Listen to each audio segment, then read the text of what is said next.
Assalamualaikum warahmatullahi wabarakatuh. Saya Brian Aprianto sebagai pembicara satu dari tim pemerintah SMA Negeri 1 Longkali. Dewan Juri mosi debat kali ini adalah Dewan ini akan meneruskan sistem zonasi dalam penerimaan siswa baru. Saya dari tim pemerintah setuju dengan adanya mosi perdebatan pada kali ini. Karena zonasi memiliki arti sebagai pemecahan atau pembagian di suatu area atau daerah agar bisa menjadi beberapa bagian yang disesuaikan dengan fungsinya dan tujuan pengelolaan di masing-masing daerah. Dalam hal ini, sistem zonasi sekolah bertujuan agar semua calon peserta didik tidak jauh-jauh menentukan sekolah sehingga calon peserta didik bisa memilih sekolah yang berada di zona atau wilayah terdekat dengan tempat tinggal mereka. Zonasi pertama kali diberlakukan pada tahun 2017 oleh Menteri Pendidikan dan Kebudayaan Muhadjir Effendi. Kemudian sistem zonasi sekolah berlaku hingga saat ini. Sistem zonasi sekolah juga mendorong semua sekolah negeri bisa merubah mutu dan kualitas pendidikan sehingga bisa menjadi setara dengan sekolah-sekolah negeri yang menjadi favorit bagi calon peserta didik. Melalui sistem zonasi ini, mewajibkan semua sekolah negeri bisa menerima calon peserta didik yang berada di daerah atau zona atau radius atau daerah yang paling dekat. Setidaknya bisa memenuhi kuota kurang lebih 90% dari jumlah total seluruh peserta didik yang diterima.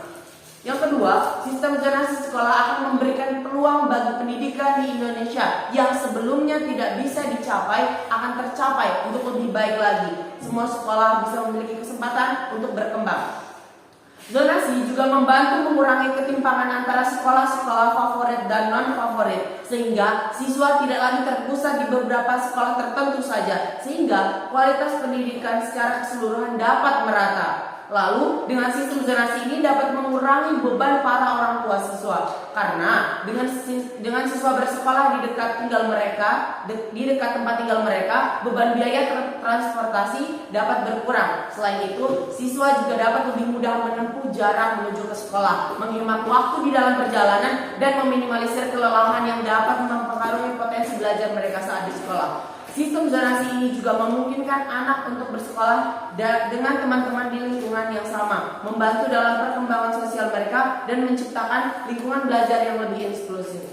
Poin yang ketiga adalah prinsip utama dari sistem zonasi, terutama dalam konteks penerimaan peserta didik baru atau PPDB di sekolah, bertujuan untuk mendekatkan akses pendidikan bagi siswa sesuai dengan domisili mereka. Prinsip utama dari sistem zonasi yaitu yang pertama itu memeratakan akses pendidikan. Artinya sistem zonasi bertujuan untuk memastikan bahwa setiap siswa memiliki kesempatan yang sama untuk mengakses sekolah berkualitas, terutama di wilayah dekat tempat tinggal mereka. Yang kedua adalah mengurangi kesenjangan pendidikan. Artinya dengan sistem zonasi ini diharapkan agar tidak ada sekolah favorit atau sekolah yang negeri lainnya yang kekurangan siswa. Semua sekolah diupayakan memiliki kualitas pendidikan yang setara sehingga tidak ada kesenjangan antara sekolah yang satu dengan sekolah yang lainnya. Yang ketiga adalah mendukung lingkungan yang inklusif dan beragam. Sistem zonasi ini mengutamakan penerimaan peserta didik baru tanpa memandang prestasi atau status ekonomi. Dengan demikian, setiap sekolah akan mencakup siswa dari berbagai latar belakang. Yang keempat adalah pemerataan kualitas pendidikan. Dengan distribusi siswa yang lebih merata, pemerintah dapat berfokus pada peningkatan kualitas pendidikan di seluruh sekolah, bukan hanya di sekolah-sekolah tertentu saja. Kemudian, sistem zonasi ini merupakan upaya pemerintah untuk memperbaiki sistem pendidikan yang lebih adil dan merata. Menurut Permendikbud nomor 44 tahun 2019 tentang penerimaan peserta didik baru atau PPDB pasal 11 ayat 1 yang berbunyi, pendaftaran PPDB dilaksanakan melalui jalur sebagai berikut. Yang pertama adalah jalur zonasi, yang kedua afirmasi, yang ketiga perpindahan orang tua atau wali, dan yang keempat adalah jalur prestasi.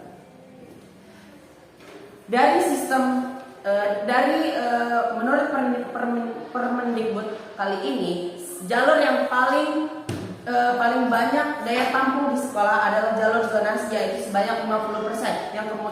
Yang kedua adalah jalur afirmasi sebanyak 15%. Kemudian jalur pendaftaran orang tua atau wali adalah 5%. Yang menetapkan zonasi sebagai jalur utama penerimaan siswa. Permendikbud ini mencantumkan aturan bahwa sekolah wajib menerima sebagian besar siswa di area atau wilayah terdekat dengan tujuan yang pertama mengurangi kesenjangan pendidikan di sekolah. Artinya setiap sekolah bantuan dari setiap pemerintah sekolah harus merata, dari sekolah dari sekolah A dan sekolah B ini harus merata pemberian fasilitas sekolahnya. Yang kedua adalah memastikan akses yang lebih mudah bagi siswa dalam lingkup wilayahnya, dan yang terakhir mendorong keberagaman dan pemerataan kualitas pendidikan.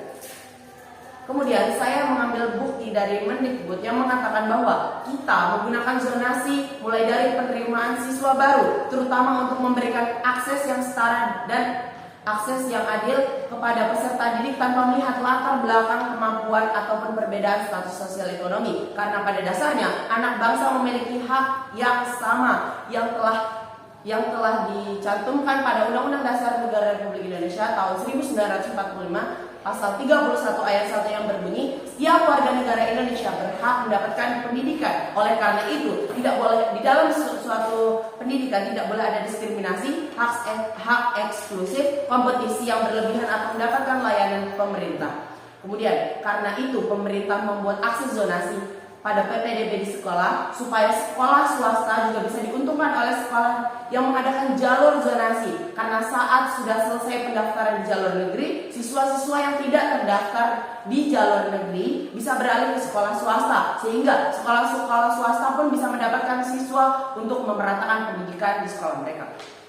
Kita dapat mengembangkan atau mempertahankan sistem zonasi ini untuk jangka waktu yang berkelanjutan dalam penerimaan peserta didik baru, karena kita tahu sendiri bahwa untungnya dari PPDB pada jalur zonasi seperti pembatasan zona wilayah, penerimaan siswa yang mampu atau tidak mampu, kemudian siswa berprestasi atau tidak berprestasi, sehingga memberikan kesenjangan sosial yang dapat yang ada dalam berbagai pertimbangan dan fasilitas. Oleh karenanya, saya dari tim pemerintah menyetujui dengan adanya mosi perdebatan pada kali ini, yaitu Dewan ini akan meneruskan sistem zonasi dalam penerimaan peserta didik baru. Terima kasih.